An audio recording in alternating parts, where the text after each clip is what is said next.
Olá! No relato bíblico a gente percebe que Jesus, ao fazer um milagre, ao curar alguém, ele pediu para que não contassem para ninguém.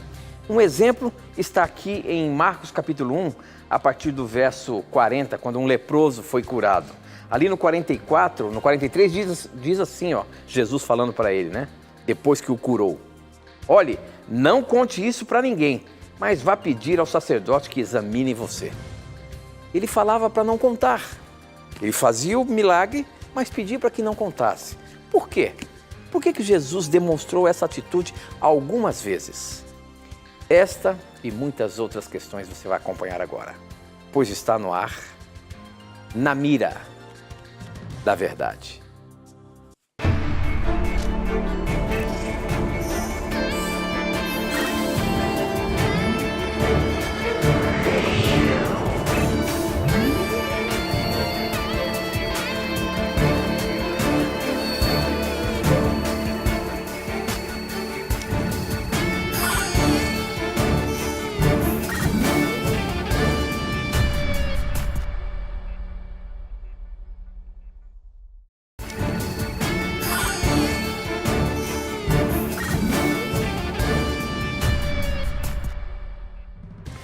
Olá, seja muito bem-vindo. Estamos começando mais um programa Na Mira da Verdade. Já agradecendo a você que já está acompanhando o programa aí, a você que já acompanha o programa há um bom tempo. Muito obrigado pelo carinho da sua audiência. E a você que está chegando agora, de repente conheceu a Novo Tempo, ainda há poucos dias, estava assistindo Anjos da Esperança. Agora é o programa Na Mira da Verdade. Estamos ao vivo aqui e esse é um programa em que você pergunta e a Bíblia responde. Se você tem alguma dúvida bíblica, se você tem algum questionamento que você não sabe bem a resposta sobre a palavra de Deus, manda pra gente que quem vai estar na mira para responder a sua dúvida baseado na Bíblia é uma pessoa muito especial. Ele, professor Leandro Quadros. E aí, professor? Animado, meu amigo? Como sempre, Tito, feliz porque estamos aqui mais uma vez. Há quantos anos já, meu irmão, você está nessa mesa aí para dar essas respostas, Olha, lembra? 13 anos, né?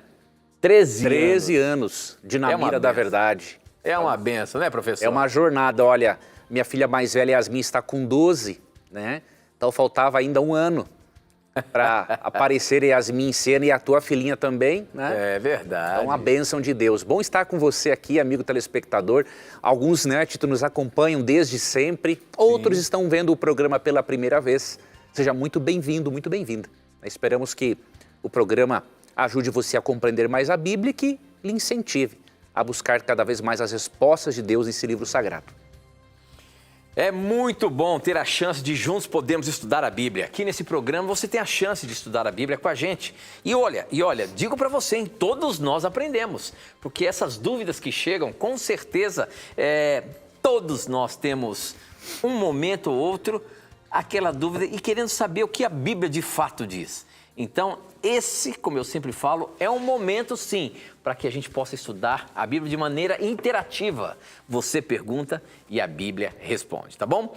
Participe, então, já eu falo como que você faz para você mandar a sua pergunta ao vivo aqui para o programa e eu ter a chance de pescá-la e colocar na mira. Mas nós abrimos o programa de hoje com essa questão de que Jesus, em alguns momentos que ele fez o milagre, curou alguém, ele disse para que a pessoa não contasse para ninguém.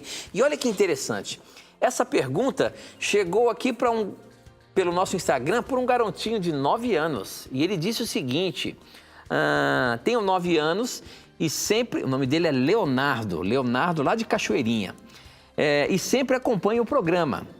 A minha pergunta é, por que quando Jesus realizava os milagres, ele dizia, vá e não conte nada a ninguém?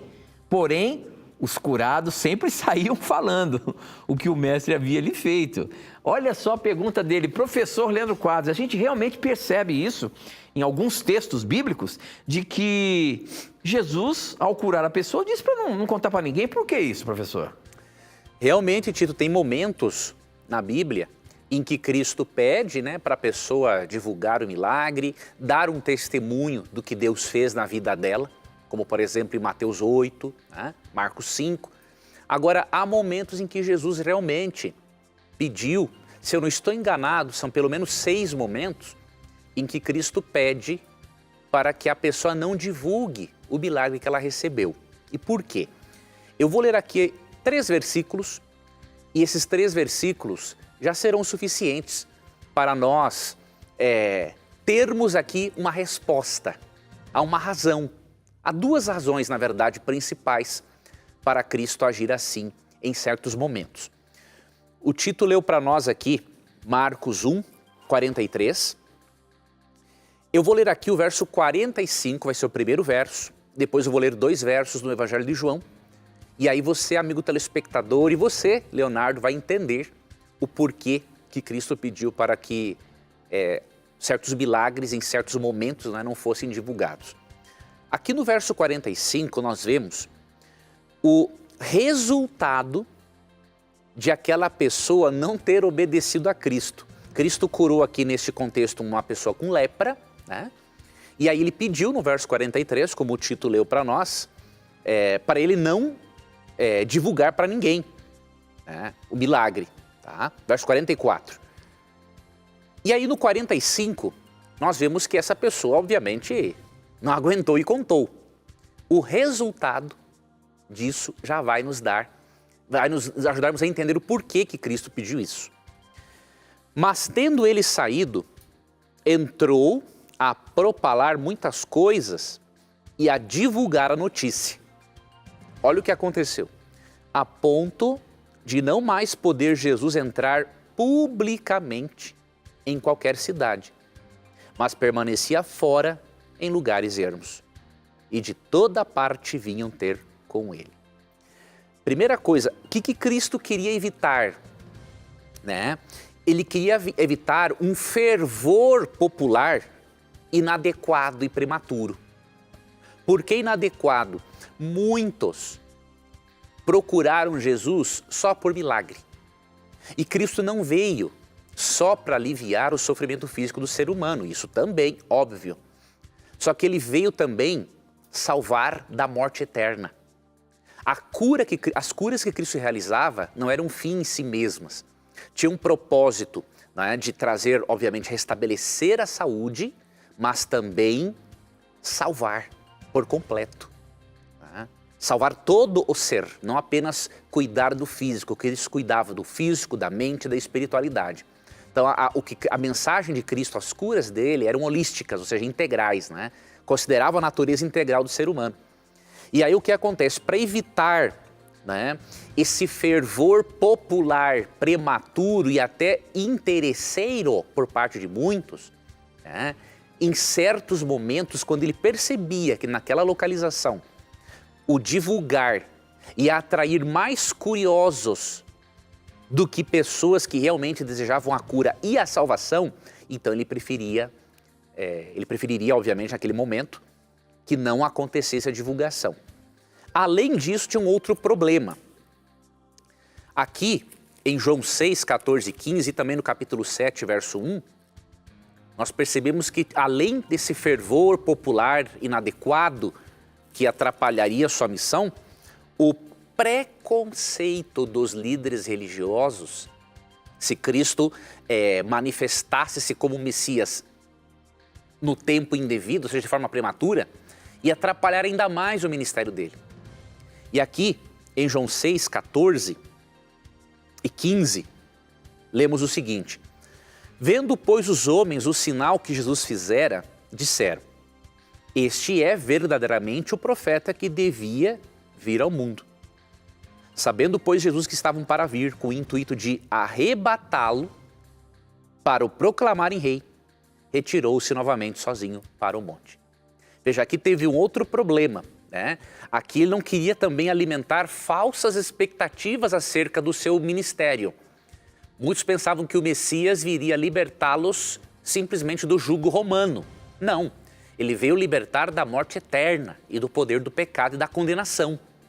Tá?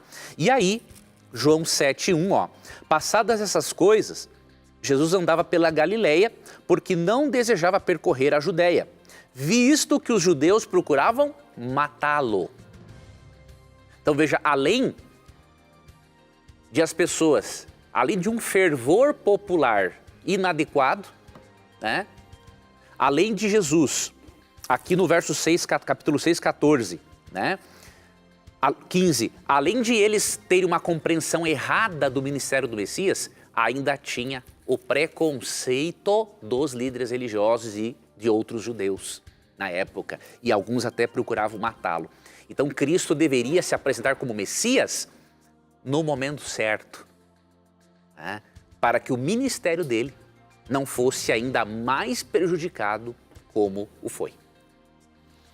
Muito bem, muito bem. Estamos apenas começando o programa. Para você participar, você pode mandar a sua pergunta para o nosso SMS. O número é 12 981 51 0101. Facinho, hein? 12 981 51 0101. Eu recebo aqui na hora. Ou pelas nossas redes sociais. Pelo Facebook, namiradaverdade.nt, pelo Instagram, @namiradaverdade. Mande a sua dúvida e vamos aprender, ver o que a Bíblia tem para nos esclarecer. Essa aqui, por exemplo, chegou pelo nosso SMS e olha só como a pergunta foi feita. Um dia desses, fui visitar uma igreja e o pastor falou que é impossível uma pessoa cumprir a lei e que Cristo basta. Ele repetiu várias vezes que nenhum ser humano consegue cumprir a lei e que é impossível. Eu queria saber a opinião do professor a respeito disso. Apenas Cristo basta ou nós temos que guardar a lei moral? E aí, professor? Essa pergunta quem mandou foi a Gerlane de Recife. Obrigado, Gerlane, pela sua participação. Veja, em parte esse pastor está certo e em parte ele está errado, né? Por que ele está certo em parte? Porque realmente a nossa natureza, ela é corrompida pelo pecado. Então nenhum ser humano consegue observar a lei de Deus de forma perfeita em 100% do tempo, inclusive em pensamento. O que diz, por exemplo, Romanos 3? Vamos entender isso aqui. Romanos 3, verso 9, por exemplo, em diante, que se conclui? Temos nós, falando aqui dos judeus cristãos, não é? Qualquer vantagem? Não, de forma nenhuma. Pois já temos demonstrado que todos, tanto judeus como gregos, estão debaixo do pecado. Como está escrito, não há justo nenhum sequer. Não há quem entenda, não há quem busque a Deus. Todos se extraviaram, a uma se fizeram inúteis. Não há quem faça o bem, não há nenhum sequer. E aí faz aqui uma descrição da natureza humana. Ou seja, a natureza humana é corrompida. Então, em parte, esse pastor está certo. Agora, em parte, ele está errado. Por quê? Quando Cristo nos salva, Ele nos salva para nos tornar pessoas melhores.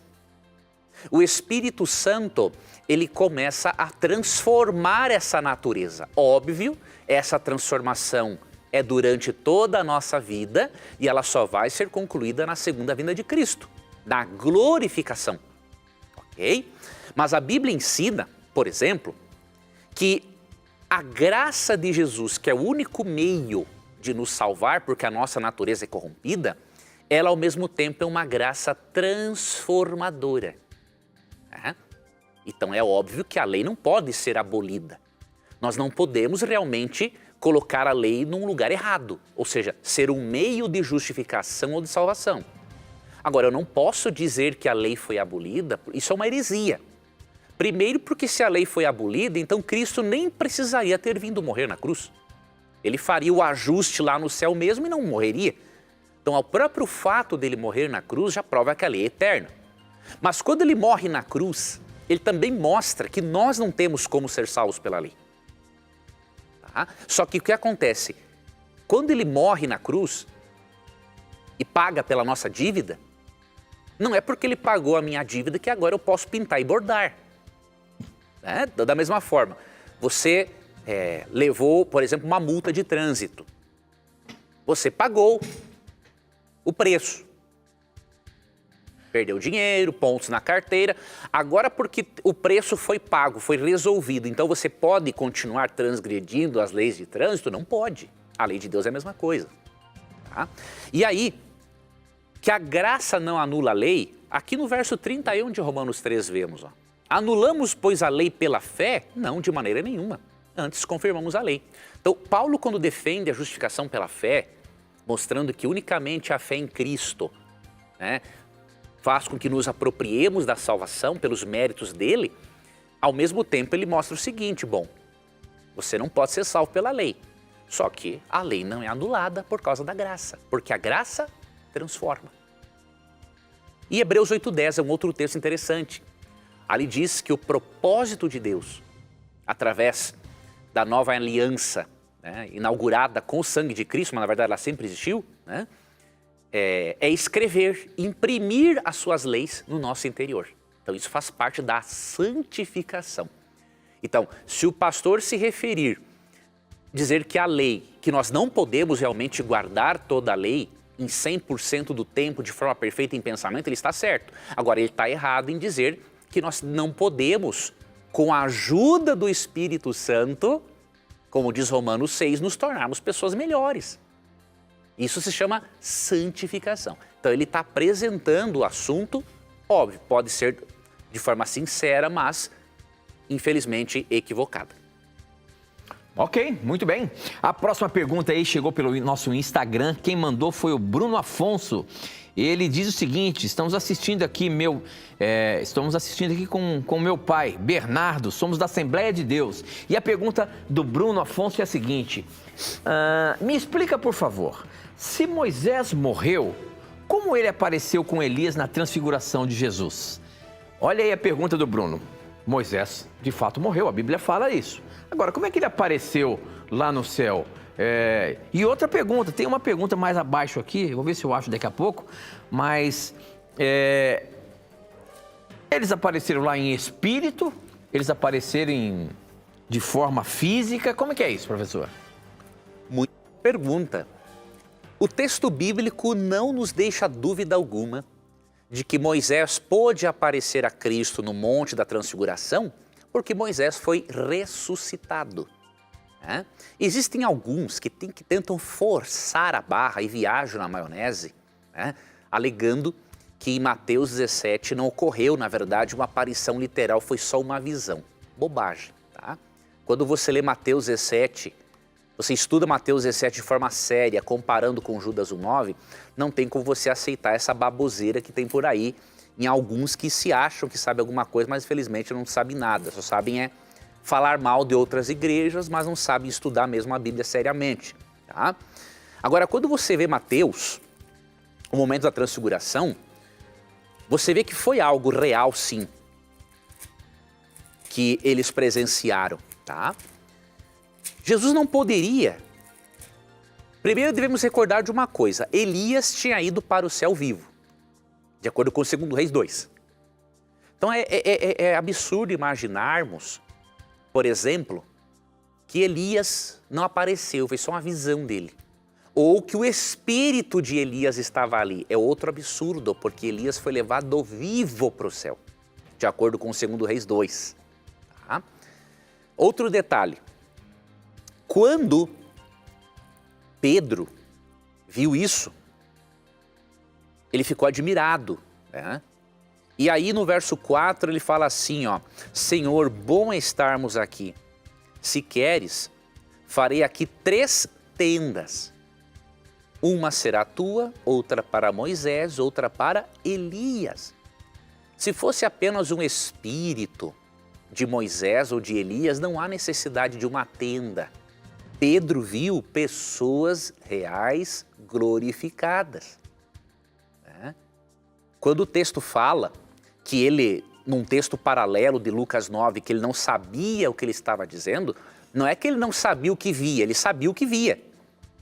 Só que ele estava assim impressionado, achando que eles iam ficar ali ou coisa parecida. Então o próprio fato de construir tendas já prova que não eram espíritos desencarnados que estavam ali. E aí Judas 1:9, querido irmão, leia Judas 1:9. Quando fala ali que houve uma disputa pelo corpo de Moisés, a palavra ali para disputa no grego é uma demanda legal, judicial.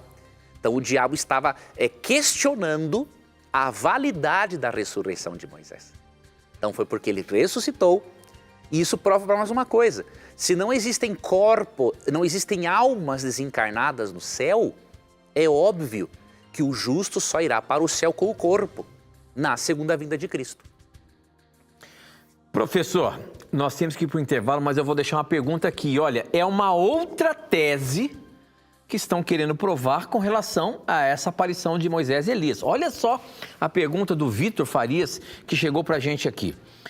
Em Mateus 17, 1 a 13, Lucas 9, 28 até 36, fala sobre Cristo no Monte da Transfiguração. Ouvindo um conhecido, aí ele fala, né? Ouvindo um conhecido de outra denominação, ele me disse que essa aparição de Moisés e Elias não era em pessoa, mas sim no Kairos, um tipo de tempo espiritual divino. Ou seja, Cristo falou do monte com Moisés, enquanto ele estava na sarça ardente, e ao mesmo tempo com Elias, enquanto ele subia na carruagem de fogo. A minha cabeça deu um nó. Eu gostaria de esclarecer essa interpretação que muitos crentes usam hoje para validar esse tipo de argumento. Olha só a tese. Não sai daí não, a gente volta já já.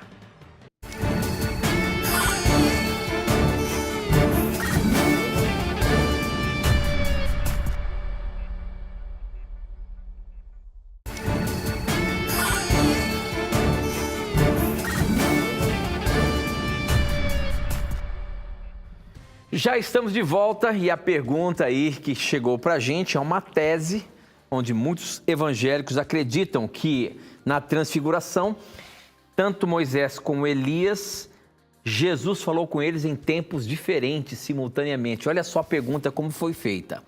Ouvindo um conhecido de uma outra denominação, ele disse que essa aparição de Moisés e Elias não era em pessoa, mas sim no Kairos, um tipo de tempo espiritual divino. Ou seja, Cristo falou do monte com Moisés enquanto ele estava na sarça ardente, ou seja, remete lá para o Velho Testamento quando Moisés falou com Deus na sarça ardente, e também,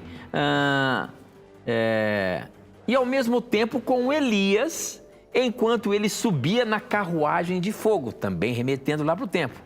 E aí, o Vitor disse que a cabeça dele deu um nó, até a nossa que deu um nó, né, professor? Com certeza. Que história é essa de que Jesus, que tese é essa de que Jesus falou com Moisés e Elias em tempos diferentes simultaneamente? Olha, em 13 anos de Namira e em 23 de Novo Tempo, eu acho que essa tese está entre as 3 mais ridículas que eu já escutei na minha vida. Não tem limites a criatividade humana. O camarada deve estar assistindo uns 10, 15 filmes da Marvel por dia. O cara que te apresentou isso, meu irmão. Isso é uma besteira do tamanho do mundo. E eu vou lhe explicar o porquê. Primeiro ponto, quando nós lemos aqui, ó, Lucas 9:31, nós vemos o conteúdo da conversa de Cristo com Moisés e Elias. E o conteúdo não tem nada a ver com o que Deus falou com Moisés na sarça ardente, em Êxodo 3, e nem com o que aconteceu com Elias no capítulo 2 de 2 Reis. Tem nada a ver uma coisa com a outra. Olha aqui, por exemplo, o conteúdo da conversa. Ó. Os quais apareceram em glória e falavam da sua partida, que ele estava para cumprir em Jerusalém. Olha, o conteúdo da conversa de Cristo com Moisés e Elias foi justamente sobre a morte de Cristo na cruz. Eles estavam ali conversando sobre esse assunto. Então não é o assunto da sarça ardente em Êxodo 13, nem o assunto em 2 Reis 2. Então essa pessoa que ele apresentou isso, ele está assistindo uns 10, 15 filmes da Marvel por dia para viajar desse jeito na maionese. Tá? E outro detalhe, você percebe aqui, ó, no texto também, versículo aqui 34, ó. Enquanto assim falava, veio uma nuvem e os envolveu. Elias, em 2 Reis 2, quando foi para o céu, foi uma carruagem de fogo. E aqui está falando de uma nuvem que os envolveu. Então, meu irmão, peça para essa pessoa, diga para essa pessoa parar de viajar desse jeito, porque senão ele vai encontrar coisas na Bíblia que não existem. Tá? Então, Ignora isso, meu irmão, que vai só... Olha, se deu um nó na tua cabeça, deu um nó na nossa cabeça também. É uma coisa impressionante. Muito bem, muito bem. Mande a sua pergunta aí por SMS. O número é 12 981510101. As perguntas não param de chegar aqui. Você pode usar também as redes sociais. Facebook, namiradaverdade.nt. Instagram, @namiradaverdade. A próxima pergunta é pelo nosso Facebook. Estamos ao vivo também pelo Facebook. Você pode compartilhar o link aí para mais e mais pessoas terem a chance de assistir e acompanhar aqui a nossa forma de estudar a Palavra de Deus com as perguntas que chegam. Essa pergunta é do Jefferson e da Regilane. A pergunta deles é a seguinte, professor. Por que Jesus orava a Deus, o Pai, se ele também era Deus? Mesmo quando ele ressuscita, lá em Apocalipse 1:6 e João 20:17, Jesus chama o Pai de Deus. Eu gostaria de entender melhor isso. Se Jesus é Deus, ele orava a outro Deus? Não. O que é isso? Por que Jesus orava a Deus, ao Pai? Veja, a resposta a essa pergunta, você precisa estudar e compreender, querida telespectadora, eu creio, né? A doutrina da Trindade. É muito importante essa doutrina, porque ela dá coerência à doutrina da salvação. Tá? Então você percebe que a divindade na Bíblia, Deus, ele é manifesto em 3 pessoas distintas. Tá? Essas 3 pessoas, na verdade, têm a mesma essência divina. Tá? Nenhum é mais poderoso ou melhor do que outro. Tá? Você vê, por exemplo, Colossenses 2:9. Ali é dito que em Cristo habita corporalmente toda a plenitude da divindade.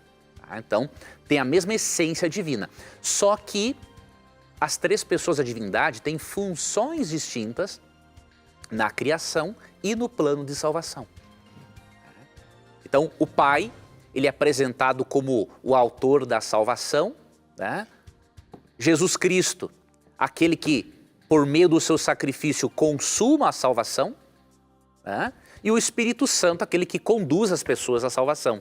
Então, essas 3 pessoas têm funções diferentes, mas a mesma essência. Né? Então, quando Cristo encarnou, em João 1,14, vemos que o Verbo, ou seja, o Cristo, a palavra criadora de Deus, o agente ativo da criação, quando ele encarna, ele se autolimita.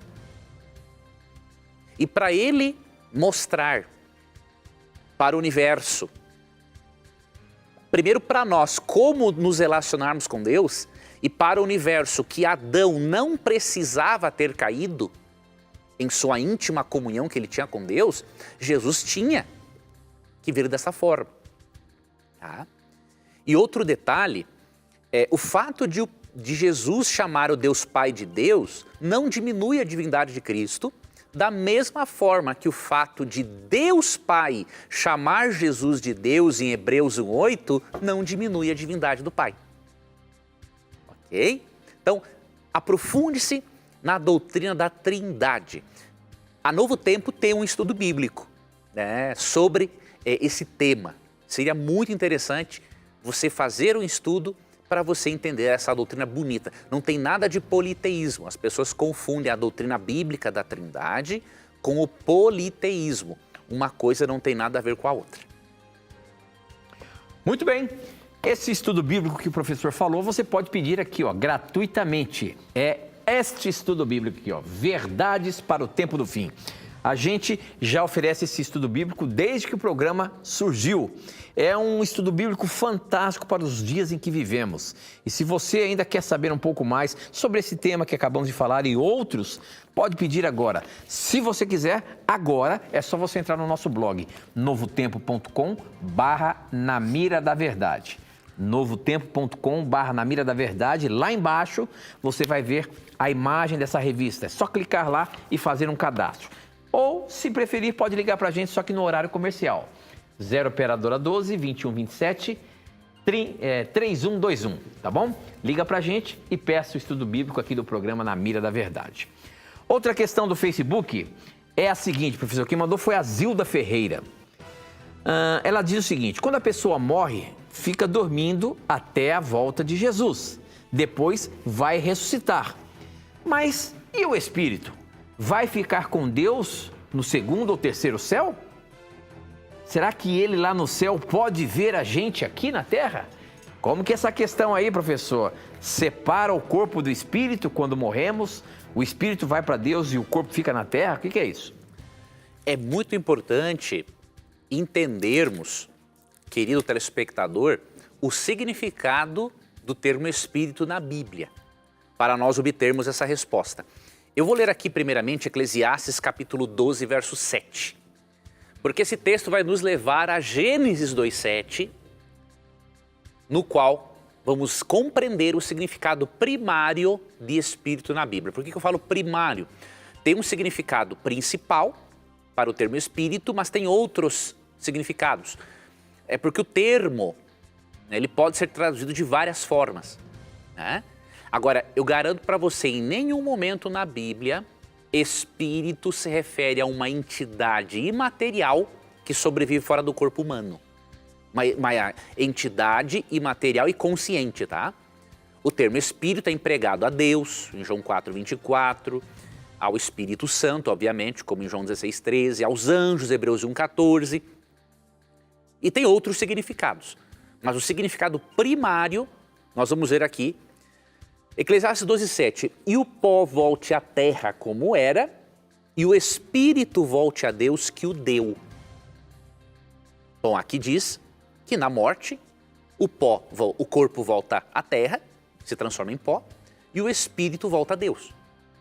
Agora, será que isso aqui se refere a uma entidade consciente que sobrevive fora do corpo? Não. Por quê? Por dois motivos. Primeiro, aqui é dito que o espírito de todos os seres humanos volta para Deus. Aqui não está dizendo que é só o do justo. Aqui é uma linguagem generalizadora, tá? Então, se o espírito é uma entidade consciente que sobrevive fora do corpo, então o espírito dos maus também vai para Deus. Morar com ele, de forma consciente. Não tem lógica.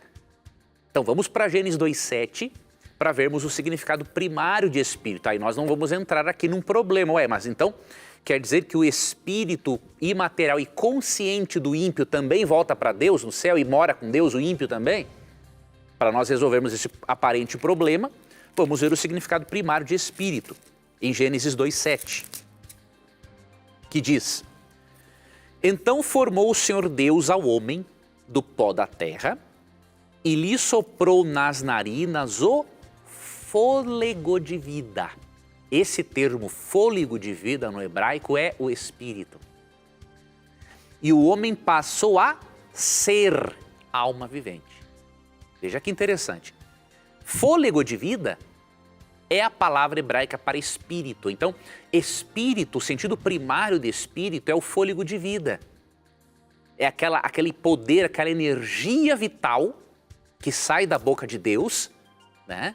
Que sai de Deus e que mantém todas as criaturas vivas. Porque fala aqui, o Senhor Deus formou o homem do pó da terra e soprou, o fôlego de vida, soprou o espírito. Então, espírito é esse fôlego de vida.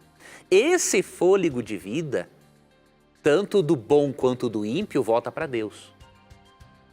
Tá? Agora, entendendo desta forma, aí nós não vemos esse problema em Eclesiastes 12:7. Então, eu sei que não é fácil, em uma primeira vez, você pegar este conceito, porque a nossa cultura, né, ela é formada com base no pensamento grego. Né? E isso tem muitas coisas boas, óbvio. Só que um dos problemas é que na filosofia grega há a dicotomia, a separação entre corpo e alma. Então, quando lemos o termo espírito na Bíblia, a tendência, ou alma, a tendência nossa é pensar como os gregos, mas não. Espírito aqui é o fôlego de vida e o texto diz também, o homem passou a ser alma vivente. Deus não colocou uma alma no ser humano, o ser humano é uma alma. Aqui não diz que o homem passou a ter uma alma, não, o homem passou a ser uma alma. Então isso também é o significado primário de alma, ser vivo, ok? Muito bem, professor. Eu estava vendo aqui ainda há pouco, tinha uma pergunta aqui no SMS, justamente fazendo essa pergunta aí, quem é a Rosângela, lá de Uberlândia. Rosângela, sua pergunta foi respondida aí. Nós temos que ir para um intervalo rapidinho, mas não sai daí não, hein? A gente volta já já.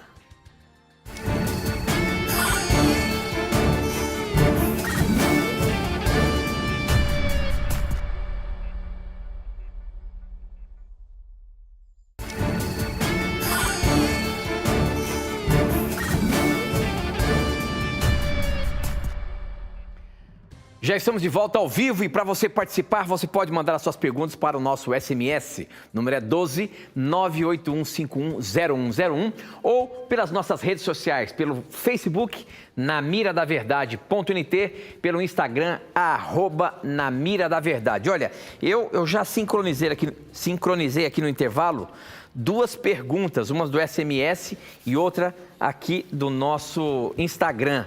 E eu vou colocar a primeira do Instagram, depois eu faço aqui a do SMS, que é uma continuação. A pergunta é do Emir Camacho, professor. E o Emir pergunta o seguinte: como explicar Hebreus 11:3, onde diz que os mundos foram criados pela palavra de Deus? Como assim mundos? E aí? Mundos, ele quer saber então por que a Bíblia fala mundos. Deus criou outros mundos também, professor?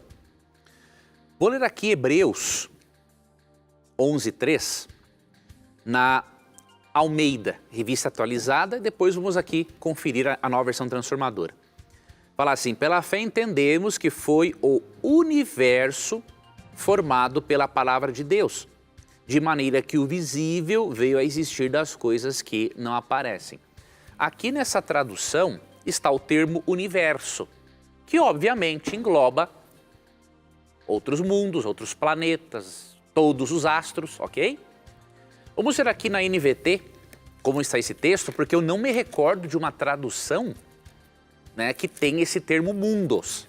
Óbvio, o universo engloba tudo, tá? Nós vamos ver aqui na nova versão transformadora, por exemplo. Tá o universo também, ó. Pela fé entendemos que todo o universo foi formado pela palavra de Deus, tá? Então, o texto mesmo diz que é o universo. Agora, Deus pode ter criado vida em outros mundos? Com toda certeza, né? Por exemplo, nós temos aqui algumas referências indiretas, que são bem claras, esclarecedoras, diríamos assim. Por exemplo, uma delas é Apocalipse 12. Para você ter uma ideia, a distância média entre uma estrela e outra são 53 trilhões de quilômetros. Ó, professor, desculpa interromper. Na revista corrigida está escrito mundos, tá? Na corrigida.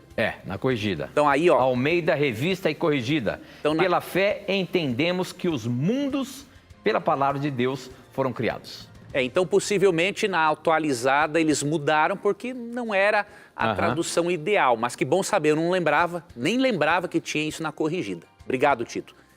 Então veja, a distância média entre uma estrela e outra é em torno de 53 trilhões de quilômetros. Isso quer dizer que se a pessoa pudesse viajar num ônibus espacial a uma velocidade de 27 mil quilômetros por hora, só para ir de uma estrela a outra, não estou falando das bilhões, tá? De uma estrela a outra, levaria em torno de pouco mais de 201 mil anos. Você imagine a possibilidade de não ter vida em outros mundos num universo desse tamanho. Não tem como. E aí Apocalipse 12 nos mostra algo importante. Quando Satanás perde o favor dos seres celestiais, por isso festejai, ó céus. Aqui está no plural, tá? Não é uma referência aqui ao nosso céu atmosférico, estelar, não. Veja, festejai aos céus e vós, os que neles habitais. Então veja, aqui mencionam-se sim outros mundos, não é? Que foram, obviamente, envolvidos, mas não caíram no conflito cósmico entre o bem e o mal. E aí diz o texto, ó, ai da terra e do mar, pois o diabo desceu até vós. Tá? Então, nós cremos sim que Deus criou outros seres inteligentes. A Bíblia, obviamente, detalha a classe com a qual a Bíblia se preocupa, né? São os anjos, porque, de acordo com Hebreus 1,14, eles são os únicos seres comissionados por Deus para trabalhar em favor da nossa salvação. Ao mesmo tempo, nós não cremos, obviamente, nessas aparições que existem e que são estudadas pela ufologia. Tá? Deus, ele não manda anjos para cá, ou não enviaria um outro ser para cá simplesmente para despertar a curiosidade. O trabalho de Deus é muito focado, é na salvação do ser humano. Tá? Então existem fraudes, mas existem, obviamente, manifestações sobrenaturais. E nós sabemos que como existem dois poderes antagônicos do universo, aquilo que não vem de Deus vem de Satanás. Então ele procura desviar a atenção das pessoas, né? Através de uma ciência que, na verdade, não contribui para a pessoa ficar focada nas Escrituras e no plano de salvação. Muito bem, e olha aí essa pergunta, essa resposta também pode atender a você, Antônio Carlos, que mandou sua pergunta pelo Instagram aqui, tá? Isso que o professor acabou de responder é o que você perguntou aqui pra gente. Mas essa aqui por SMS, quem mandou foi o seu Arlindo Muniz, ele é de Gravataí, no Rio Grande do Sul. E ele diz, sou católico, mas gosto muito da programação da Novo Tempo, especialmente do Na Mira da Verdade. E eu gostaria de saber como justificar a existência de todo o reino animal que existe hoje, se o dilúvio foi global, já que na arca seria impossível acomodar a todos, até porque muitas espécies estavam a milhares de quilômetros. Então, como que a gente realmente comprova todo esse reino animal se na arca não cabia, ou cabia poucas espécies? Muito boa pergunta. Obrigado, nosso querido irmão católico, né? Temos muitos telespectadores católicos que acompanham o nosso programa. Uma honra ter vocês aqui conosco. Tá? Veja, meu querido irmão, vamos primeiramente ler Gênesis capítulo 7, verso 2, para começarmos essa resposta. A partir do verso 1, disse o Senhor a Noé, entra na arca, tu e toda a tua casa. Noé e mais 7 pessoas, né? Porque reconheço que tens sido justo diante de mim no meio desta geração. De todo animal limpo, levarás contigo 7 pares, o macho e sua fêmea. Mas dos animais imundos, 1 par, o macho e sua fêmea. Primeiramente, nós vemos que Deus não colocou todos os animais na arca. Ele colocou uma representação, né, de cada espécie. De cada animal considerado limpo, ou seja, que ia servir tanto para o sacrifício quanto para a alimentação depois, 7 pares foram levados para a arca, de cada um dos animais limpos. E dos imundos apenas 1 par, porque não serviriam nem para sacrifício nem para alimentação. Ok? Outro detalhe que devemos considerar, querido irmão, é que Noé colocou na arca os ancestrais comuns de todas as espécies de animais. Essa variação, né, de raças de animais e de espécies não era assim no princípio, né?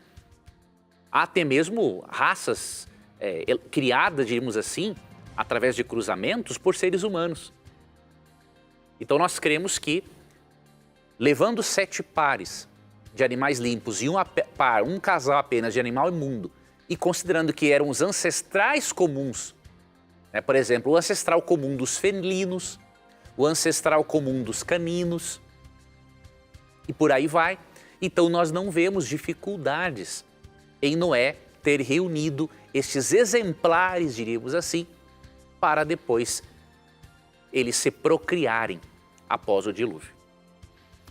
Ok, muito bem. Eu tô acompanhando aqui a live que está sendo transmitida pelo Facebook, e aí já tem uma defesa aqui, ou então tentando colocar o professor Leandro Quadros na mira. O Edson Miguel, por exemplo, está dizendo o seguinte: o professor Quadros, dando uma resposta, falou que Elias foi levado ao céu numa carruagem de fogo. Onde é que está escrito isso?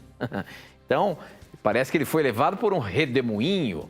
Por que fala carruagem de fogo? Vamos ver aí. É que as duas coisas... Se o Edson Miguel está correto no questionamento dele.